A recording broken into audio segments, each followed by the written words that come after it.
Okay, so I have gone ahead and separated out my collection into a few different sections. Coming up, I'm gonna have all my historic reproductions and restorations in another video, all of the Rider-Waite-Smith style, all the Thoth style in the next video. And then after that, we'll do all the oracles, Sibyllas, Lenormands, etc. in another video. So this grouping right here, I'm gonna go ahead and call it my General Admission Tarot collection. So these are all the decks that are sort of their own unique thing. They live in their own wonderful little worlds, and they don't adhere to like a Rider-Waite-Smith tradition or anything. Although a few of the decks, you know, they have a few cards that follow that tradition, but just not enough for me to categorize it with the other, like, Rider-Waite-Smith cards. Also, all the decks down here, everything except for this very top row up here, is all have illustrated minors. The top row up here just have pip cards, and we'll go over those guys last. So let's dive right in with my two favorite tarot decks in the entire world. We can start with the Mish-el Tarot. Most beautiful backing in the world. Love it. And I did go ahead and pull out some of my favorite cards. For each deck I did that. This is the card that first drew me to this deck. This is the Magician holding Metatron's cube. Oh my god. 2 discs. So I am going to have reviews up for all these decks at some point. I have a few up already. I'm only going to talk very, very briefly about these decks so we can get through this collection video. But this is the result of 10 years of work on the part of Marie White, who is a tarot reader, has been reading her entire life, and you can tell she put her entire understanding of tarot into this deck. And if her understanding happens to align with your understanding, that is when you have one of those, you know, life-altering experiences when you come across a deck like that. And, you know, my views really do line up with hers. I love this deck. Queen of Swords. Okay. Now on to my not my second favorite, but my other favorite tarot deck. This is Tarot of the Holy Light.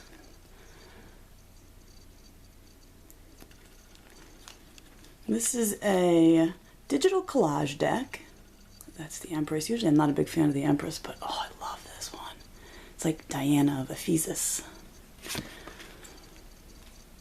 So it's a digital collage deck utilizing old alchemical drawings.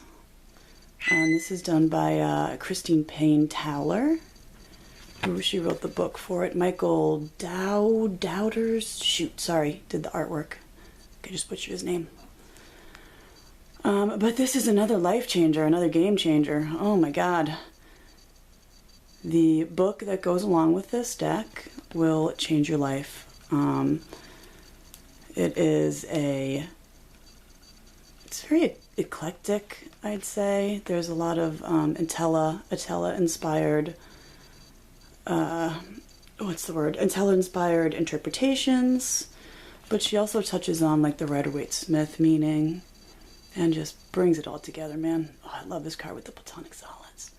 The colors are super, super bright. This is one of my wife's favorite decks. Little acid trippy in a wonderful way. Okay. Tarot of the Holy Light. Moving on to another alchemical themed deck by Robert M. Place. The next 2 decks are by Robert M. Place. This is the Alchemical Tarot, 4th edition renewed. This is not one of those older, hard-to-find editions. That was the back. Sorry. Aim it at the camera. So I wasn't really sure if I was going to really dig this deck. I was trying to get my hands on one of the older versions for a really long time because I didn't really want these muted tones in my deck. I thought it would look a little washed out, but it does not. Oh my god, it so does not. It looks just very old and beautiful. It's the Emperor. Here's the Moon.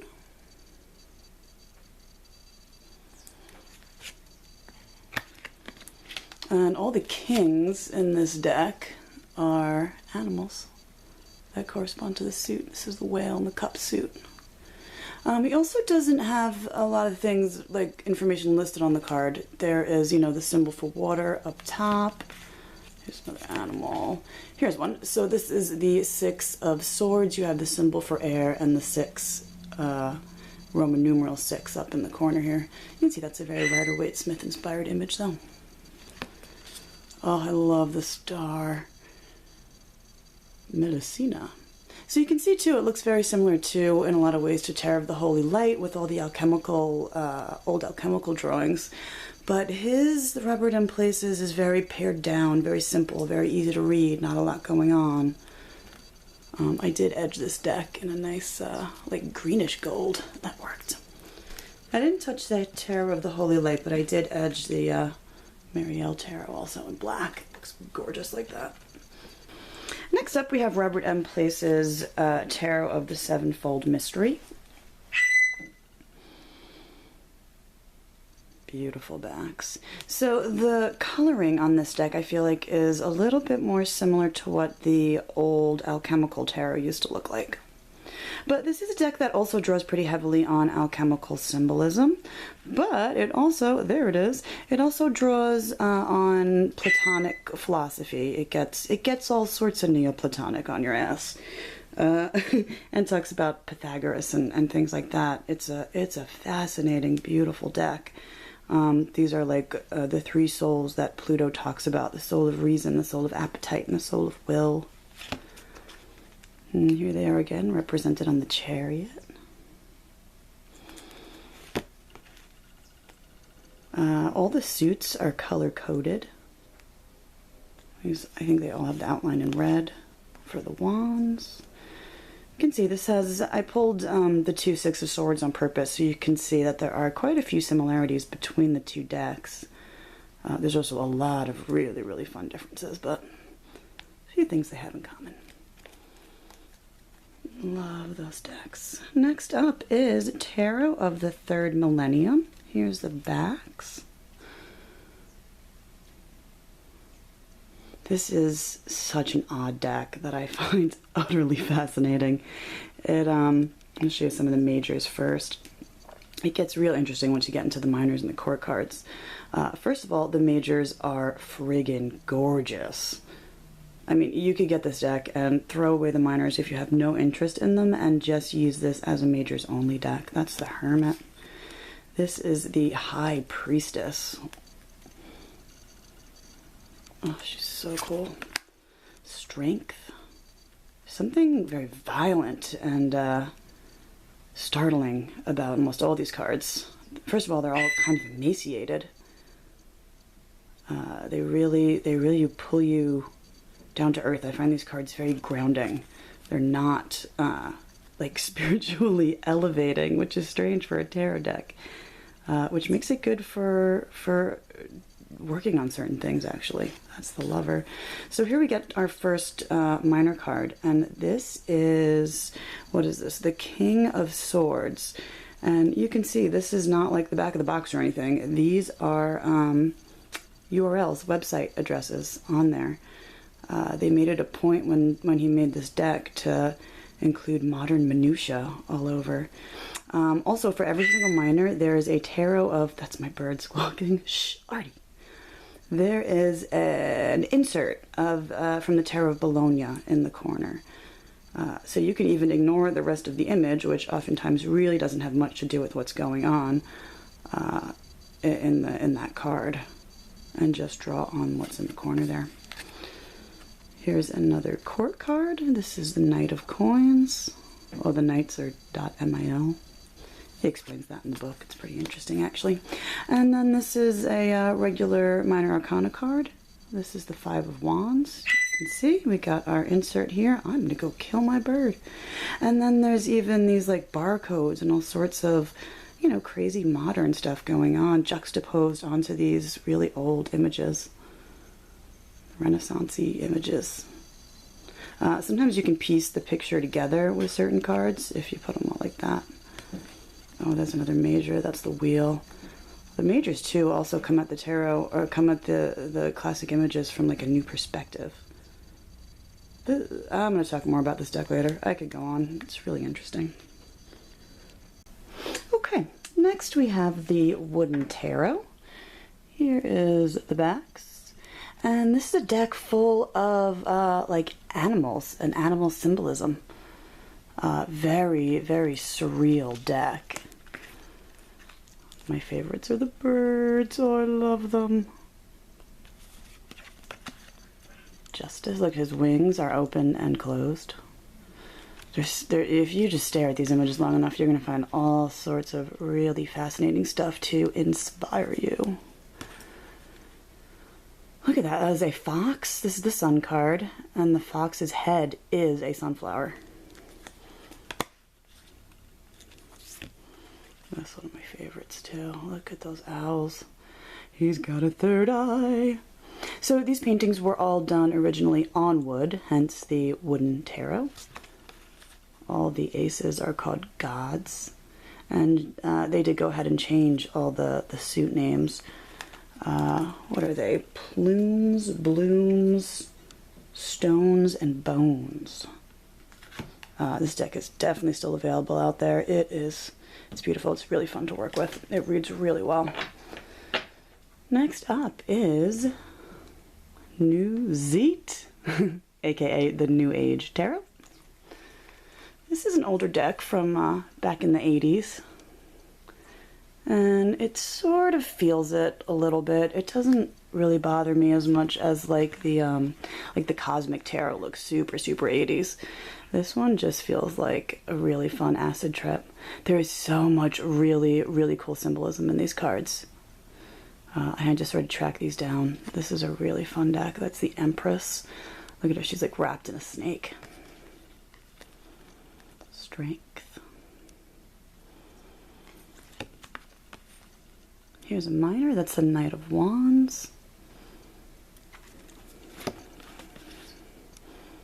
These do have kind of a big border and a lot of writing on the bottom, but doesn't really, I don't find that it detracts from the images. They're still big, they're bold, they're colorful. It's very easy to see what's going on. Here's a minor, and it's just so different. I really enjoy reading with this deck. It's really fun. Page of Cups. Moving right along, we get to, I don't have to show you guys too much about this one. That is the Wild Unknown Tarot, of course. I have a tortoise, so it's one of my favorite cards. I did have a little fun with this deck. Any card that I found that didn't have any color on it, I went ahead and colored it. Took some like colored pens or I think I used just markers. Most of these were already colored. The Hermit, the tortoise I colored. I put some green on his shell.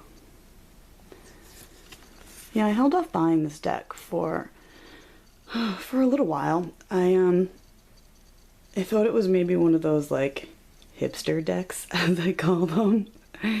That maybe was lacking in some depth, but I don't know. It really is. It's a really cool deck. It's very simple, but it's complex in that simplicity. It's all animals,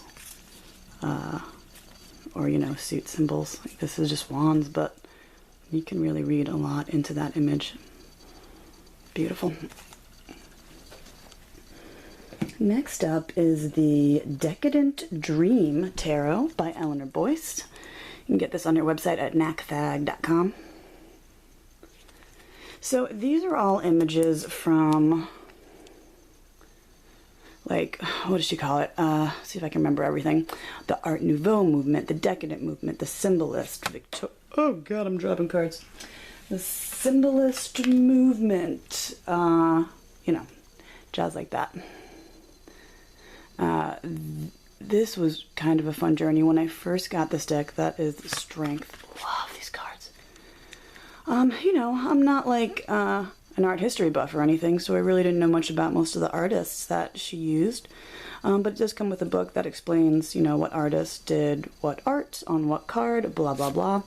And I must have spent like the next week just like looking up artists' work. I was so fascinated and into it. But, you know, the images, the paintings that she chose for each card really, really fit. Like, she knows her shit. This is a fun deck to work with. There is a lot of nudity, so you might not be able to read with it for everybody, but it feels very grown up and elegant and edgy. There's something really edgy about the images. You know, it's not just the nudity either. You know, it's people like stabbing people and dragons and all sorts of cool stuff. This is such a fun deck. I love this deck. I'm going to try not to say that 1,000 times. Next we have the Artist's Inner Vision Tarot. This is a collaborative deck, actually. I don't have a ton of these. And that is because they don't always feel very cohesive. You know, when you have a bunch of different artists doing their own thing, it can feel sort of haphazard, not really fit together. However, I most certainly do not feel that way about this deck. There were 26 maybe artists involved. They each did a few cards. And maybe that's why, because they have more than one piece of artwork in each thing, but in the deck.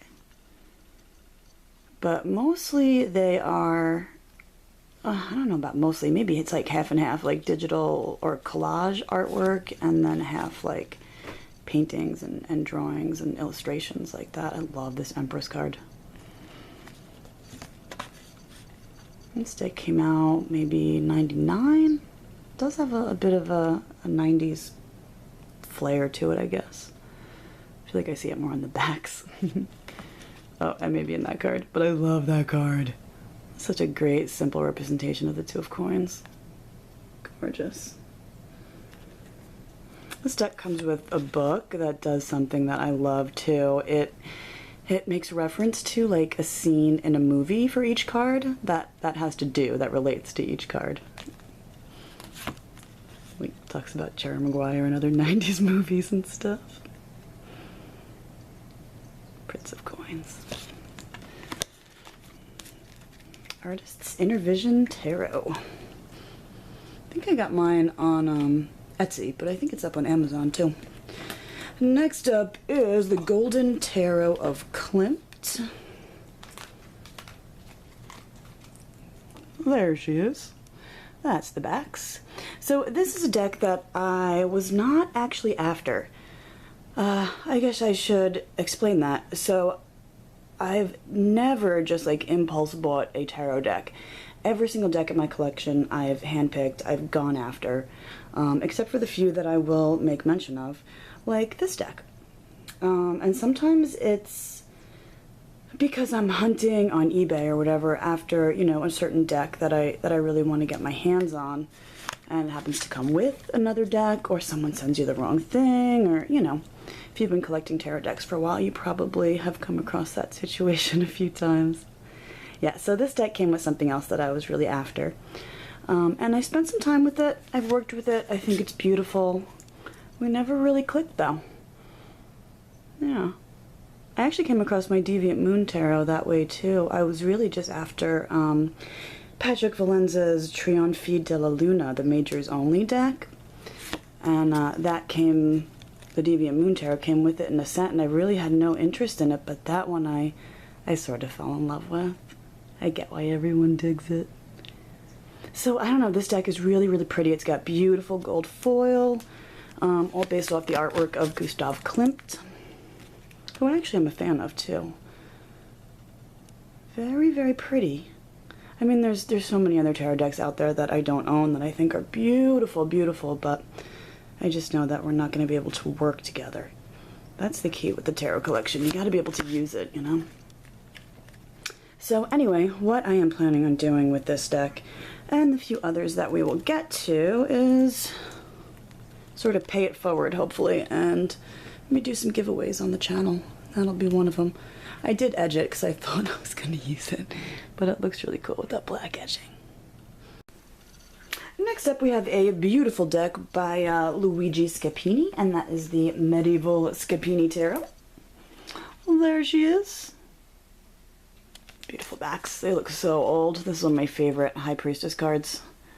So Luigi Scapini also did the missing cards in the what version of Visconti Sforza? In the US Games version of the Visconti Sforza Tarot. Blah, blah, blah, blah. Death. Look at how creepy cool that death card is. Oh my god.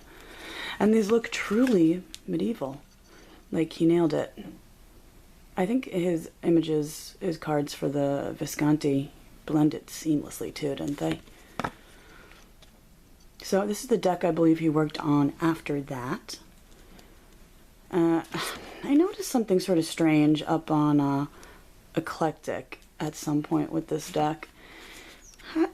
Somebody wrote a review saying that at some point Luigi Scapini had mentioned that he didn't really understand like the standard meanings of the cards when he was making this deck. And the way that it's written, it leads you to believe that he sort of had maybe no understanding of what the tarot cards mean when he was making this deck, but that is so incredibly not true. I'm not sure what he meant by that statement, but I mean, I see a lot of Atella references throughout the minors. So maybe he meant he didn't really understand some of the Rider-Waite-Smith. I don't know where he's going, but yeah, there's a lot of medieval meanings, Atella, and all that. It is just such an old feeling deck. Even the backgrounds are all faded looking.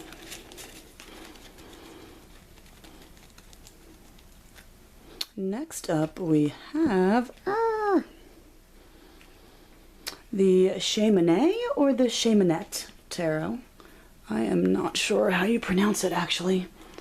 I always said Cheimonette, but now I'm thinking it's Cheimonette. And you can still get your hands on this deck too. This is another one that's sort of a lifetime of work someone put into this deck. Eden Galanter, I believe her name is. This is the number 6, the Lovers, just called Love in this deck. And it's all watercolors. This is another favorite, really. Oh, I love this deck. This one draws a little bit more heavily on Rider-Waite-Smith, but just not, you know, a lot of the cards are so different. And you can really interpret these cards in a lot of different ways. I feel like they read a little bit more psychologically, if that makes sense. I feel like her meanings in her book sort of lean that way too, but she really wants you to use your intuition with this deck. There's nothing so specific happening in each card. I know it's hard to see, but all across this Magician card he has like letters and words all over his body. Like he's wearing the Logos. Such a pretty deck. 6 of discs. I don't know if you can really get the full effect of the colors in this camera right now. And this is one of the courts. The court cards are all really like close-ups of like portraits. Love her. Queen of Staves. And that is the Cheimonette. So the next 2 decks here, I'm not going to spend very much time on it all. I will show you a few cards, but these guys are the decks that I made. I had them printed up for myself at makeplayingcards.com, and I got all the images just off of Google. So you will never be able to buy this deck because I do not own any of the images. I just made it for personal use. And oh my god, it was so much fun. But I am going to make a whole video showing you exactly what I did and how you guys can go about doing the same thing, because it was a wonderful exercise in tarot study. So first up, this is what I call my pop culture deck because I'm such a geek. So you can see the backs here. I don't know if you can see that. Can you see that? That is a weeping angel from Doctor Who.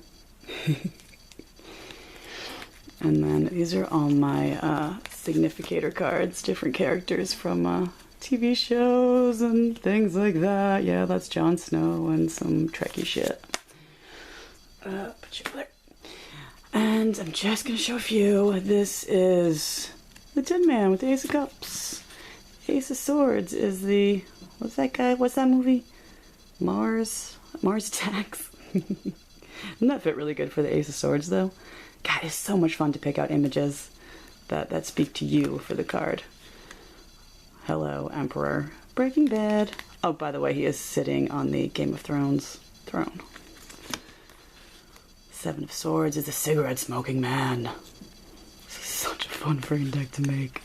And it actually reads really well. You know, when you have all this backstory to draw from with these characters, you can get really, really detailed, rich readings. That is, of course, Sherlock. And this will be the last one here. That is a Stormtrooper swinging in a garden as my Knight of Coins. For a lot of those guys, I went pretty Rider-Waite-Smith. Okay, and next is, like, my baby. This is my deck. That is what my backs look like.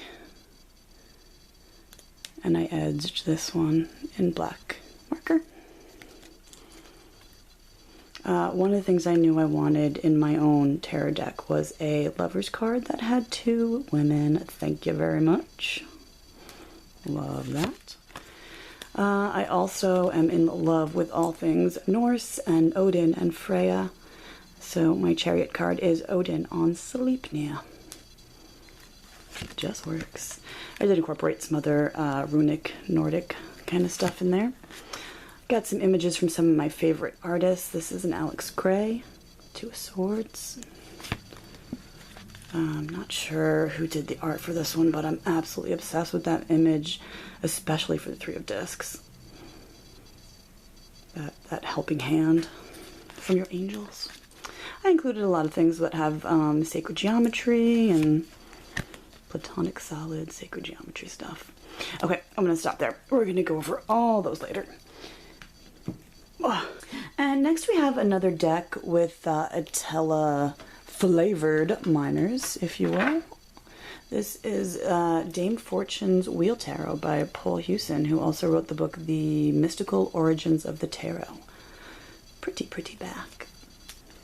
This is the significator card that comes with... I tend to not use them, even though sometimes I print them up in my own decks. I love this. This was obviously inspired by the Estensi Tarot. I believe he drew some inspiration from that. From Atella, from medieval Renaissance stuff. Being so thorough right now. But I really do actually love this deck. This really helped me learn Atella meanings. Especially when I was trying to stay that fuck away from Rider-Waite-Smith and wean myself off it, you know.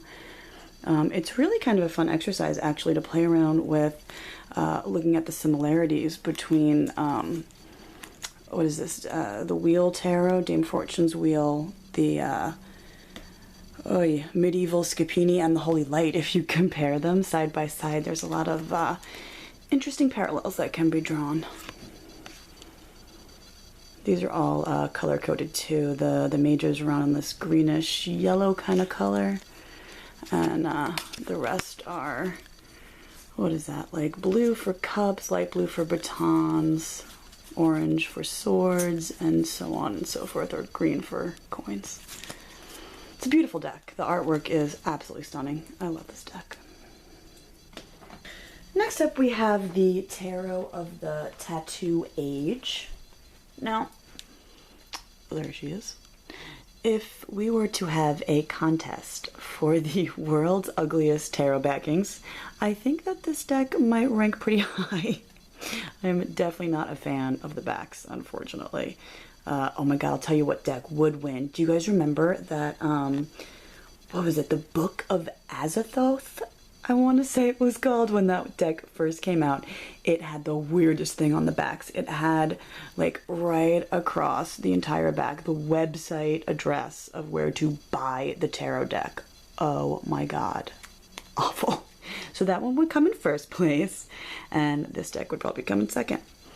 Although I really do absolutely love this deck. It is another collaborative deck that also feels super cohesive to me. I think just one artist did each of these cards, all tattoo artists, and you can even see, if I just open this up, it's all pretty much bright. Some of them are based a lot on Rider-Waite-Smith, like some cards look almost identical, and some of them sort of do their own thing to some extent or another. See, it's like Rider-Waite-Smith zombies. Freaking great. And even though I think that some of the artists' understanding of the tarot varies greatly from artist to artist, and how deep they went with it. Look at that one. It's still, I don't know why, it's such a readable deck. There's a lot going on. They're beautiful. Look at that Hierophant. Oh my god, right? I don't see a lot of people talking about this deck very often, but I think it is just too cool.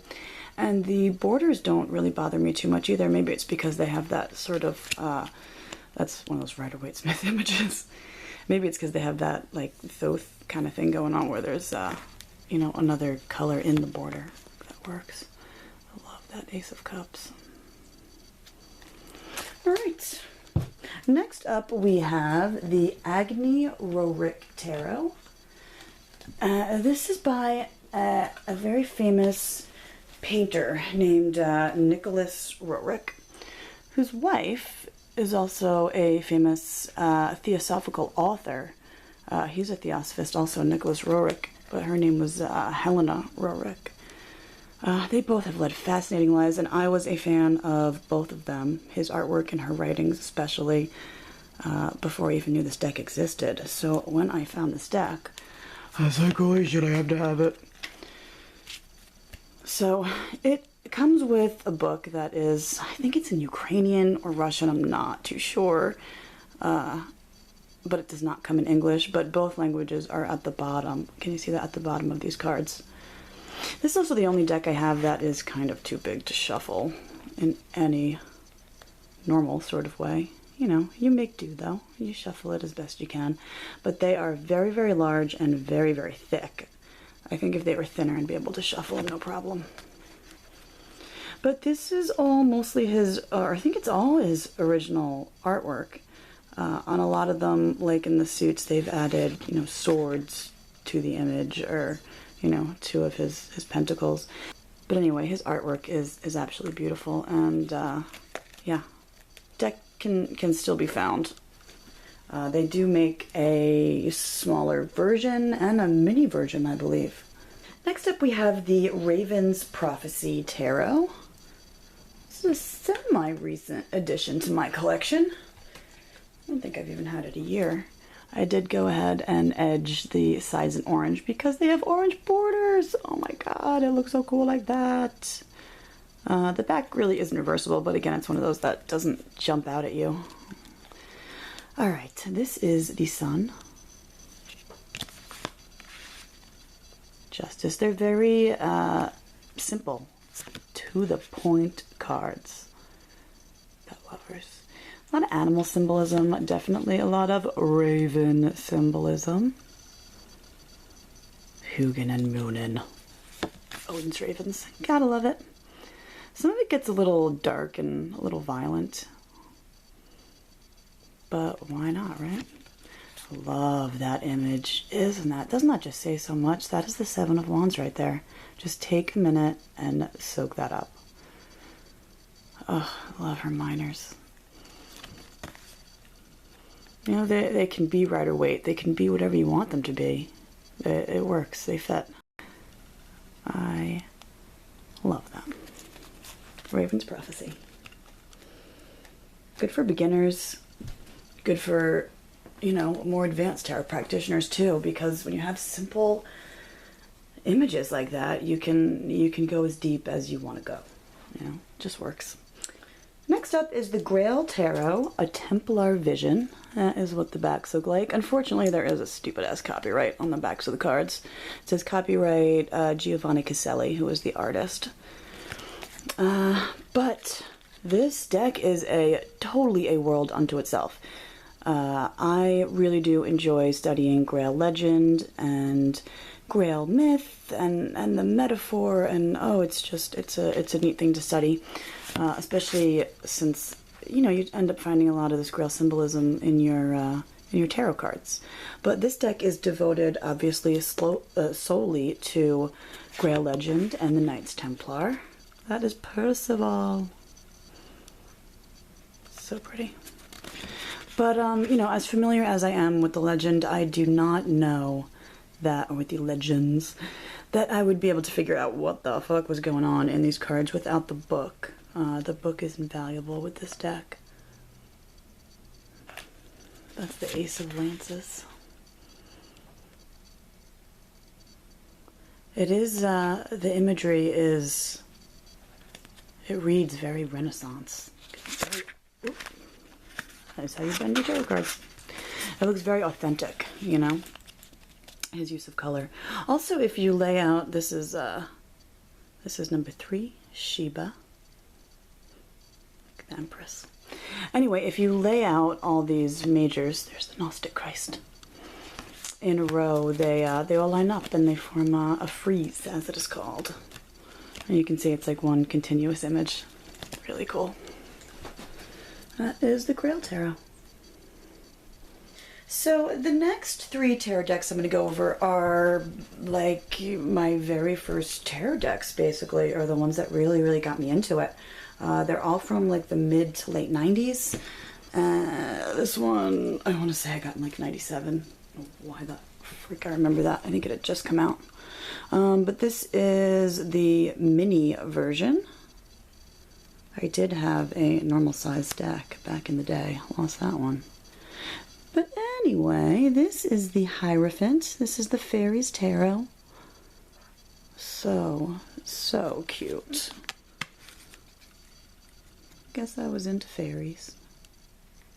Who isn't into fairies? They're friggin' awesome. They did change the names for a lot of the majors. Like this is called the Naiad, and it is 17 the Star. This is Judgment. Looks like Friar Tuck or something. So the suits in the Minor Arcana are all what's like hearts, leaves, acorns, and bells, which is like a classic German playing card suits. But they are not just pip cards. They have little images at the bottom. They don't really speak too much to the meaning of the card, however, but it's something pretty to look at. Really cute deck. I'd actually like to get my hands, I know they made like a playing card deck based on the images of the Minor Arcana in those cards. Hello, Scarabeo. Next up, we have the 2 decks that made me fall in love with tarot. I think at the time I was so, I was just looking to be accepted for both my spirituality and my sexuality, and these decks just, I think they saved my life as a teenager. This is the Motherpeace, and the next one is Daughters of the Moon. We'll get to that one in a second. But this is the Motherpeace Tarot, and it is a very feminist deck, a very shamanic deck, very spiritual. She's doing yoga.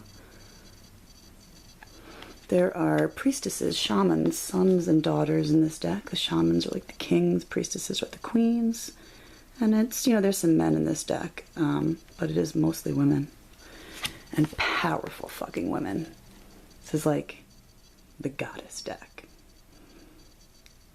Oh, I so needed this back then. And it works. It's a very readable tarot still to this day. There's something fun about reading around tarot too. You know, it's not just upright and reversed. You have degrees in between.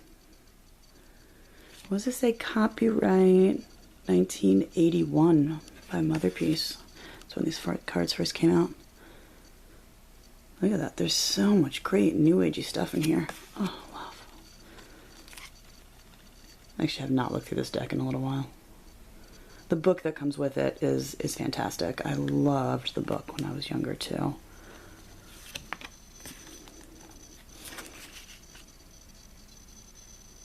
All right, and next is the Daughters of the Moon. Here it is. This is the Daughters of the Moon Tarot, another round deck. And it is fucking gorgeous. The artwork on these cards blew my mind and made me fall in love with tarot. This is all women. There are literally 2 male figures in this entire deck. There is one card called Pan. And in this deck, he kind of represents, you know, all the male energy. I tend to equate him with the Emperor when I do my readings with this deck. And then there are 2 lovers cards. I think I'm going to show you those in a second, actually. There is one that has 2 women on it. A lesbian lovers card. Thank you very much. And another card for you heteros out there, you know. That's carriage one. This is sort of a very pagan, almost Wiccan deck, which I was so into as a teenager. Look at how strong she is. That's the Chariot, called the Amazon. This one always reminded me of like Xena Warrior Princess, because that may have been on at the time. Temperance. The colors in this deck too really pop. Oh, there is the first Lovers card. That is the lesbian card. And then this is it's actually really very androgynous, but this is the alternative Lovers card with, that's supposed to be the woman down there and the male up there. A lot of nudity in this deck, a lot of multicultural women all working together. It's a beautiful deck. Oh, it does differ from some regular tarot decks, though, in a few different ways. Instead of 4 court cards, there are 3 in this deck, and they are titled Maiden, Mother, and Crone of each suit. There's also some changes in the major arcana for the lack of male figures, too. Yeah, we'll go through that when we do a review. So that brings us to our top row up here, and that is the decks that I have in this grouping that have unillustrated minors. So let's start things off with the Yuskul Mitgoa Tarot. God, I probably butchered that. It is also known as the Basque Mythical Tarot. Good in frame. There we go. So this is actually quite the occult little deck. It's sort of a Spanish Marseille deck. That is the Chariot. This is the Hanged Man. There we go. Look at him hanging over the mountains, the cliffs. Basque is referring to the people of northern Spain. So on these cards you do have 3 different languages. You have English, Spanish, and Basque also. Temperance. The Magician. I'm going to show you what the pips look like. That's the Lovers. But they look sort of like that. That is like the 9 of Swords. This is the Queen of, oh, hello, Queen of Cups. 8 of Coins. 8 of Wands. Ace of Cups. So they really do have pip cards, not really necessarily following the traditional Marseille arrangements, but they are really, the colors and everything, it's a beautiful deck. And I do really enjoy reading with unillustrated minors. It makes you use your intuition, it makes you draw from other sources, numerological, elemental, it makes you use that third eye, you know. So up next we have the Masonic Symbolic Tarot. This is one of my all-time favorite decks, like top 5 for sure. I am obsessed. Oh, I did edge this one too with that golden sort of a greenish golden, like an antique gold. Let's call it that. This is the Lover's card. This is a deck full of Masonic symbolism. But I mean, it cuts to the esoteric core of the tarot. Good God. 6-pointed star. Look at this Lover's card. The two colors, the blue and the red. You could stare at these cards all day. This is one of my favorite High Priestess cards. Look at her behind the veil there. It's the High Priestess. This is Strength. And they do have also on these cards, just like Terror of the Holy Light, although she does not have the Hebrew letters on her card, but it is in the book, her associations that I 100% agree with. And that is from the French school of Hebrew associations, where Aleph is the magician, not the fool. Shin becomes the fool in that way of thinking. And here's what the minors look like. I love these cups with the hands. Oh, so cool.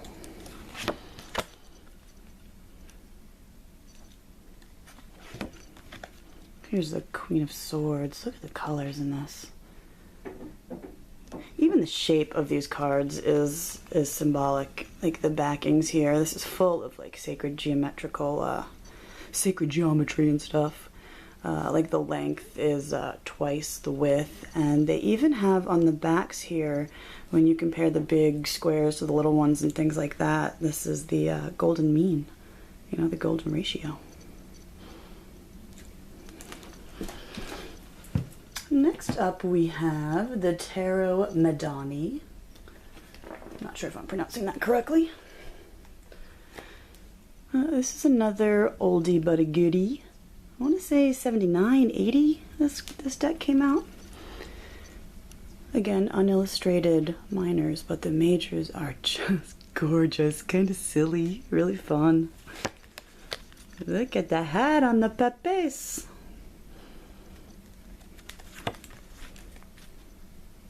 Follow more of a traditional Marseille style.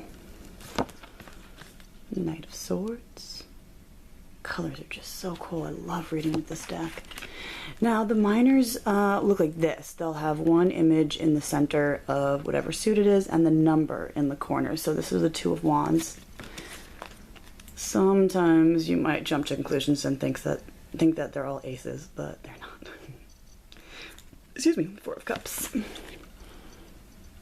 Look at the expression on his face. God, I love this artwork. It's so different, so unique. Very cool deck. Next up we have Le Tarot Noir. This is a very traditional, modernized Marseille deck. And I did just finish a review of this. If it is not up at the moment, it will be up very shortly. This is what they look like. This is Strength. They are very elegant. I feel like in some way it's even like a Marseille Deviant Moon, kind of, sort of, maybe. There's a bit of darkness to it, but it's not negative, not at all. And they really do adhere very closely to traditional Marseille. Even all the minors here are done exactly like that in their arrangements. I don't understand why people might just call, you know, a pip card, you know, and think that they're all just sort of thrown onto the cards. When it comes to Marseille pip cards, that is just so not the case. They are arranged in a very specific way, in a very specific order, for a very specific reason. The reasons of which are fascinating. So that is the Hanged Man. Can you see his face there? Oh my god. He's got like the most calm, serene expression on his face. Now this deck and the accompanying guidebook are all in French. Unfortunately, I cannot read the guidebook that comes with this deck. I don't know if the camera's doing the colors on this card justice either. My God, they are just absolutely beautiful. And although the cards are very big, they're not super thin cards or anything, but they're bendable enough that it's a shuffleable deck. I can actually do like a riffle shuffle kind of no problem with this deck. And it has beautiful gold edging. That is the Tarot Noir. Next up we have Tavaglione's Stairs of Gold Tarot. Don't they have like some of the most beautiful backs you have ever seen? If you can see all the detail, there's like a cat and birds and all sorts of stuff going on. This deck is super ornate and rich and just chock full of symbolism. I mean, they've included correspondences on these cards for Hebrew, which also, by the way, matches my association. So I love this deck. It is a, I didn't really finish talking about the Hebrew correspondences that I follow before, but it is the same as Worth, Oswald Worth and Levy and that school of thought, not the Aleister Crowley Golden Dawn English associations. I just, you know, do what you will, but this makes sense to me this way. But that's the World card there. And you can see, yeah, it has, what was I saying? Hebrew associations, Sanskrit associations, zodiacal associations. Down here you can see the pathway on the Tree of Life that it represents. There's Latin on here. There's friggin' everything. And the images, or the artwork, is really very pretty too. It has sort of a 70s flair to it. This was my main personal reading deck, my main study deck for a very long time. Spent a lot of time with this deck. That is a court card there. Like, even has like the clubs and hearts and the playing card association on it too. That's the Magician. That is Stairs of Gold. And last but not least, we have Tarot of the Dead. This is such a fun, silly, light-hearted deck. I really enjoy this deck. It is, of course, based on the Mexican holiday, the Day of the Dead. So it's all like skeletons. It's the Wheel of Fortune.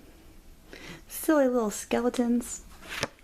I'm not a huge fan. I mean, it has the name of the card written here, but it also has it written below in English and in Spanish. I almost want to cut that bottom off, but it would cut into the beautiful backings, actually. But that's okay. We'll make do. This is the court, one of the court cards, and the courts are kind of cool because they are reversible and they have different images, whether you go upright or reverse. She's got her fan there and her book there, and if you spin it, you get a whole different representation. And then the minors in these cards are kind of fun. They're a little different. You have your pistolas, guns, coffins for cups, pens for wands, reels for pentacles. The coloring is so neat too. It's got that Day of the Dead flair. You can see it's all very kind of pastel-y looking. And color-coded. I like the color-coded suits. What is Tarot of the Dead? Dia de los Muertos. Tarot of the Dead.